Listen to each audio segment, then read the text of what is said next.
Hello guys, it's Kaylee, and obviously on this channel I go by BLAIZE strictly.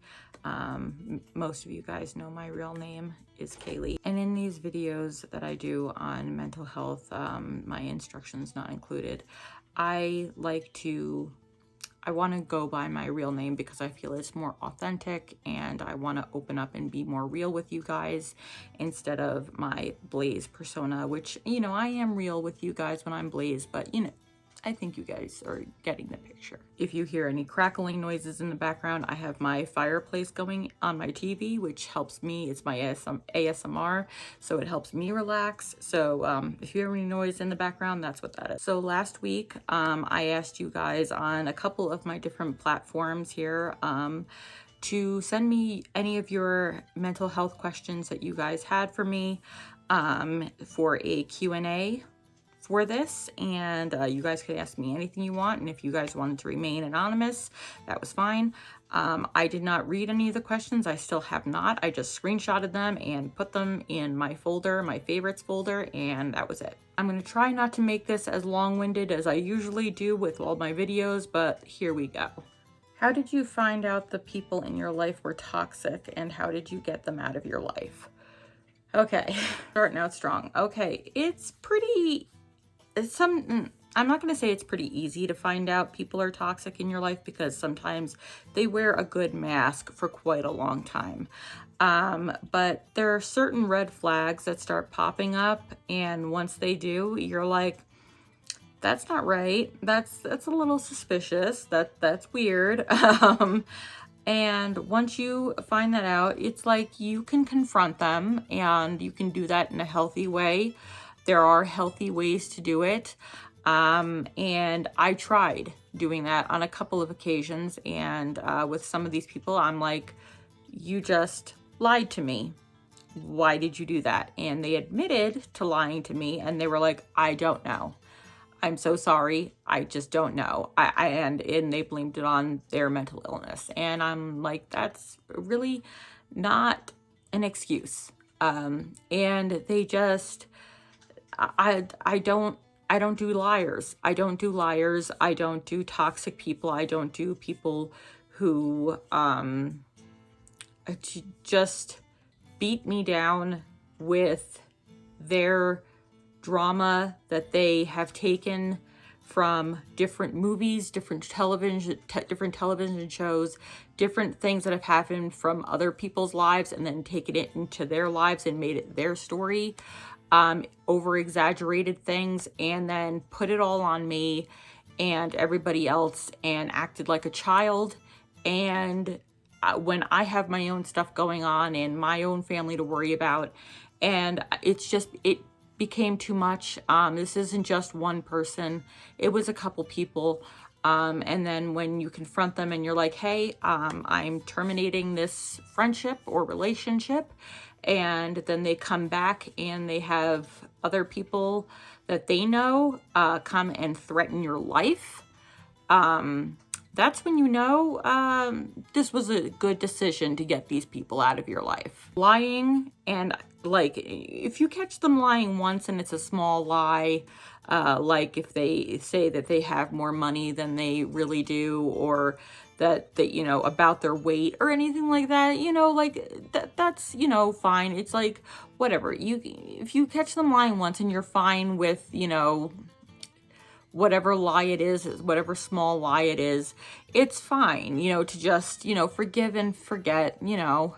But if it's consistent, that's toxic. And with any kind of toxic behavior, if it's small and it happens once or twice and it's like, and it doesn't continue to happen, that's not a toxic relationship or friendship. It's just something that they need to work on. And anybody that I have taken out of my life, because you guys know I'm doing the hashtag toxic-free 2023, anybody that I've taken out of my life thus far, which is 2 people, I do, even though that they have, one person has done me so dirty, and I'm not going to name who it is, but it is somebody you guys do know very well. I do, no matter what you tried to do. Wish you nothing but the best, and hope that you do get better, and hope that your life from now on is much better than you try to portray. And I hope you get healthy, and I hope that things, you know, look up from here, and I wish you nothing but the best, but it's going to be without me. So, how did you get out of your abusive relationship? I didn't have help. I'm so sorry that you did not have help. So many people do. Most people do not. So I always put a trigger warning on the beginning of these videos. So trigger warning if you don't like hearing about abuse. I was in an extremely abusive relationship when I was for 2 years, from 16 to 18. And I'm not going to go into heavy detail. How did I get out of it? I got out of it once when I was 18 for about a month, finally, because I had him hospitalized. And I ignored all his phone calls, and I found a new group of friends. They weren't. I thought they were, and he had warned me that they were fake, that they were using me, that they were not my real friends, that I couldn't have real friends, just the, you know, what abusers will do. And I was like, no, that these people love me, that, you know, whatever. And I was trying to move on with my life, and, you know, I was able to breathe, you know, and that month was amazing, you know, and I was like, this is what it's like to be free. And then those friends turned on me, and I was heartbroken, and I do what a lot of people do, unfortunately, and I went back to my abuser, and I got the earful of, what did I tell you, that those people. And about 2 weeks later, I met Corey, my late fiance, and he was the one. I did not tell anybody that I was being abused. My mother, my father, my sister, my actual friends that we had shared in common, everybody the staff that I went to school with, they all had their suspicions. They didn't like him at all, and they had suspicions that my relationship was not healthy. They knew it wasn't healthy, but they did not know that abuse was going on. But I had told Corey right away. I trusted Corey from the second I laid eyes on him. I was in love from the second I laid eyes on him. And he's like, let's get you out of this. And he helped me. He made one phone call to him, and I never heard from him again. So I was lucky to have somebody that was love at first sight and supported me and helped me get through that and helped me get out of that. And I'm still suffering, even though that was almost 20 years ago.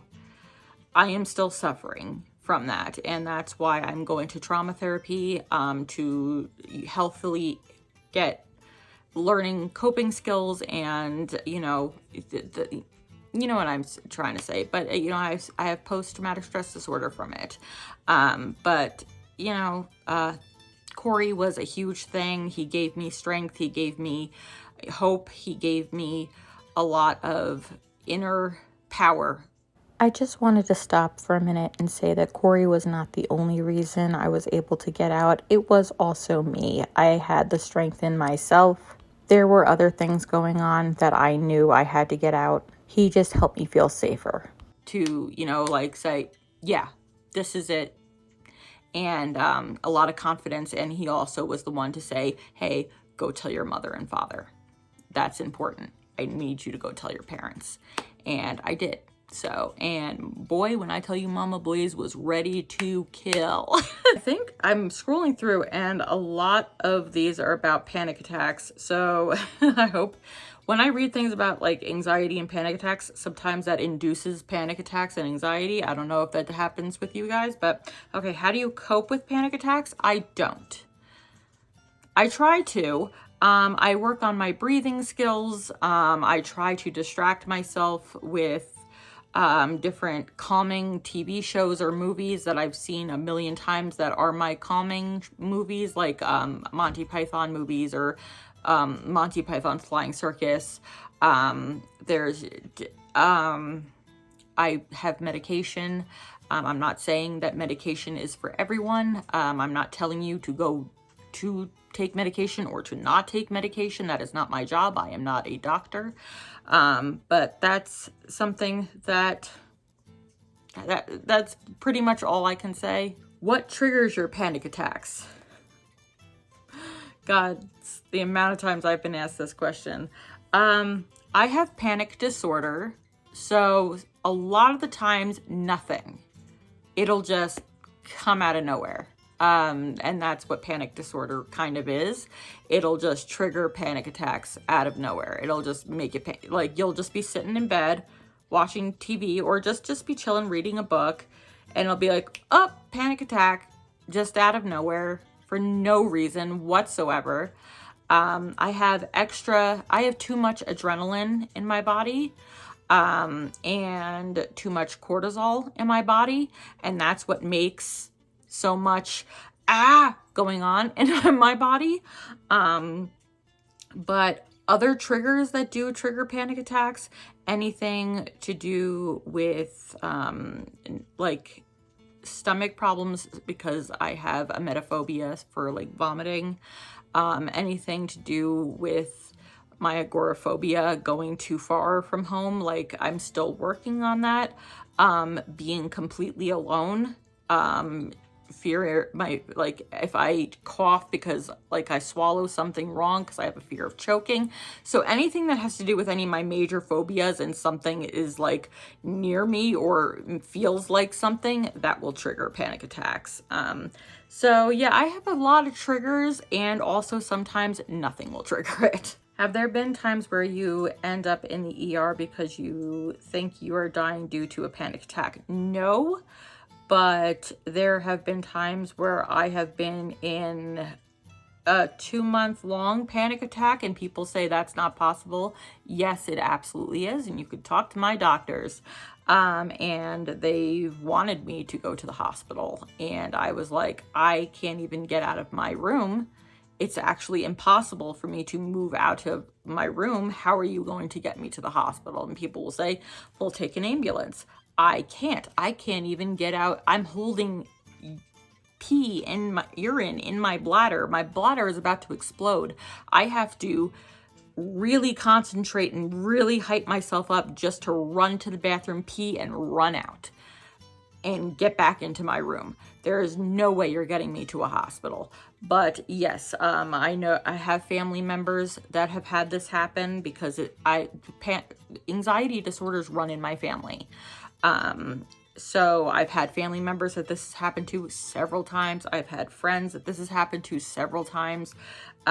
When they've called me, they're like, I'm having a heart attack. I'm like, no, you're not. You're having a panic attack. And they don't believe me. And when they list the symptoms, and I said, but just in case, you can go to the hospital, and you should go to the hospital. If you are having symptoms and you think you're having a heart attack, you should always go to the hospital, even though if you know it's a panic attack, just in case, because you never know if you're wrong, you should go to the hospital. That's just my advice. What are your top 3 phobias? Sounds like, ooh, what are your top 3 favorite? No. What are your top 3 phobias? Do you suffer because of them daily? Hope you're okay. Heart. What are my top 3 phobias? I'm emetophobic, which means anything to do with vomiting.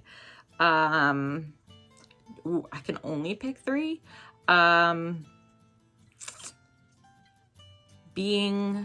Having my family or loved ones die. What would be the only other one I could pick? Probably my agoraphobia. Every phobia that I have is not being in control or being completely alone. I have a control problem where I need to be in control at all times, which is another reason I will not go near an airplane. I won't even go near an airport anymore. I've been near one like twice. Not anymore. But yeah, I need to be in control at all times. That's in cars. If I say pull over, you need to pull over. I don't care where we are. If there's like, hey, there's nowhere for us to pull over, you better find a place to pull over, because I need to get out and breathe. So yes, do I suffer because of them daily? Yes, 100% suffer from them daily, because like, I have a medication that makes it hard for me to swallow at times. So like even drinking water, it'll like, my throat will stop working at times. It paralyzes it very temporarily. So I start panicking and I'm like, so it feels like you're choking. So I have a fear of choking. So I suffer from that on a daily basis, and hope you're okay. Thank you so much. I'm not, but I'm working on it. I'm working on it. So thank you though. Did you have PTSD before Corey and Michael died or after? Before. Like I said, I was in an abusive relationship for 2 years. I was sexually assaulted shortly before that, twice by the same person. And before that was my incident with the vomiting episode when I was 8 years old, which I will get into probably the next video I do in this series, the story time of where my main suffering began with mental illness. So yes, beforehand. Did it get worse after Corey and Michael? Yeah, darn tootin'. Were you bullied in school for your mental illness? Because I was, and it was the worst. I am so unbelievably sorry that you were bullied in high school, or bullied in school, especially for mental illness. It absolutely is the worst. I was bullied in school for absolutely everything you can think of. Anything and everything. They bullied me in school, especially elementary and middle school. I can go and make a whole video on my bullying stories, but I won't, because my mother, it breaks her heart and makes her so angry because I did not tell her about 98% of it. Yes, I was, especially when it started getting it at its worst when I was 11, 12, and I started having it physically show in school. I would be at my desk and I would be shaking, uncontrollably trembling, and I'd be hyperventilating, and people would just point at me, the hell is wrong with you? You freak? What the hell? You crazy psycho? Like, and I just have to run out and they'd be laughing at me. So, and like, I would have to go down to the nurse's office and take my medication, and they'd make fun of me for it. So yes, I was bullied for my mental illness, but also for a billion other things. How long have you stayed up during a manic episode? Hope this wasn't too personal. Okay, we're only going to count micro naps. And if you don't know what a micro nap is, I'll put the definition up here. We're not going to count like 3-hour naps, which is what I'm going through right now. It's the worst. So I believe 2.5 weeks is how long I've stayed up with micro naps,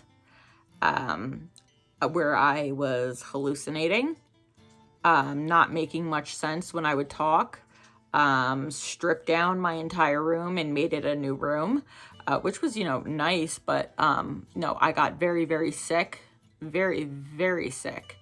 I just went almost into a complete psychosis. I wasn't eating, barely drinking any water at all. I lost a significant amount of weight.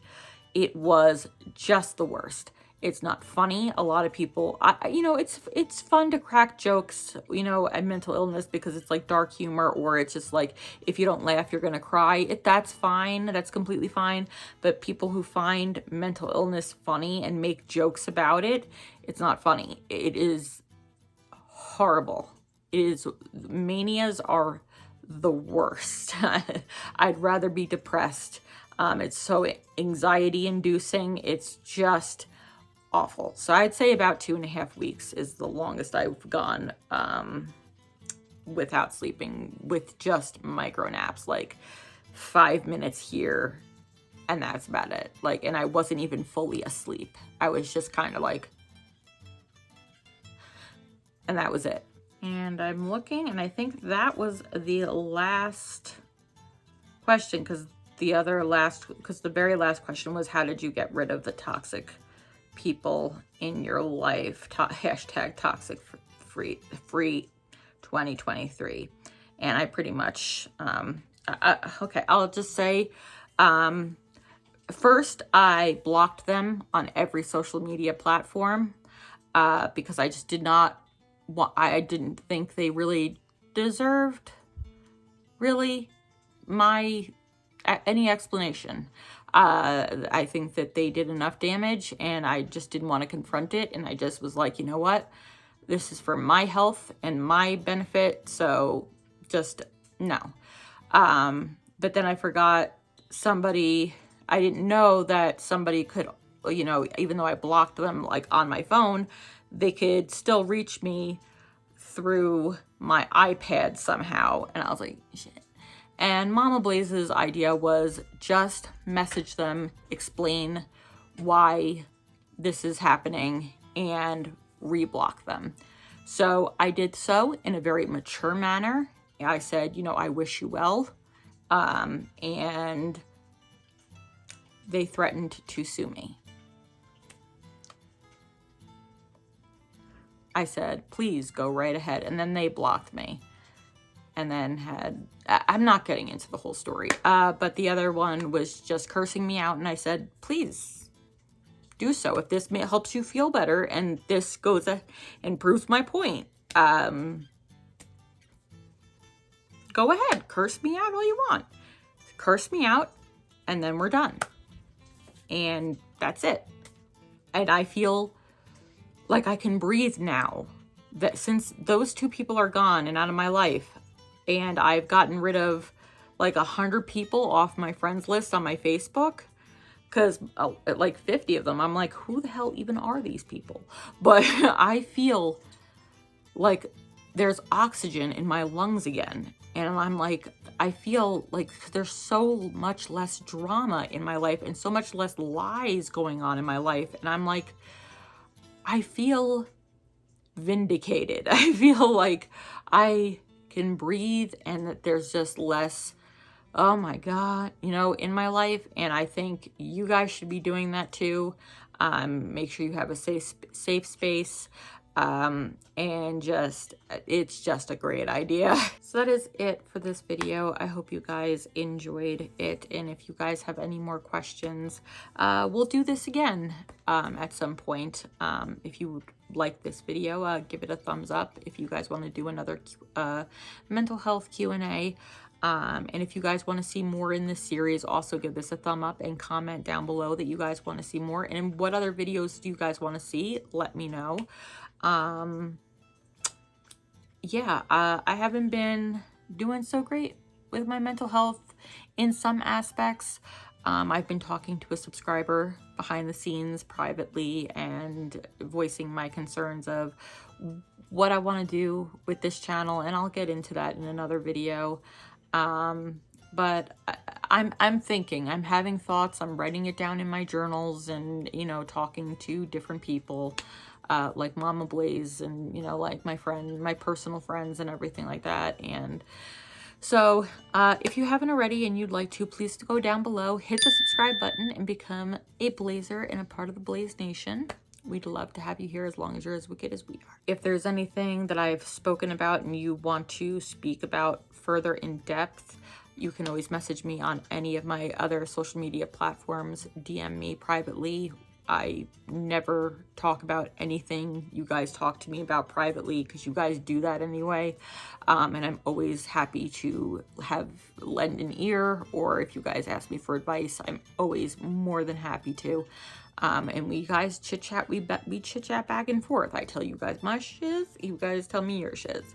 So, I'm more than happy to do so. This is a safe area. I'm probably going to, on these videos, hold comments for review, because I know some people can just be so damn cruel, especially lately. Like, oh, I'm not even gonna get to that. But anyway, I love you guys so much. You guys mean the world to me, the ones who have decided to stick around. And I will speak to you soon. Until next time, my beautiful ones, stay healthy, stay safe. You are loved, you are cherished, at least by one person in this world, and that's all that matters. Okay? Stay wicked.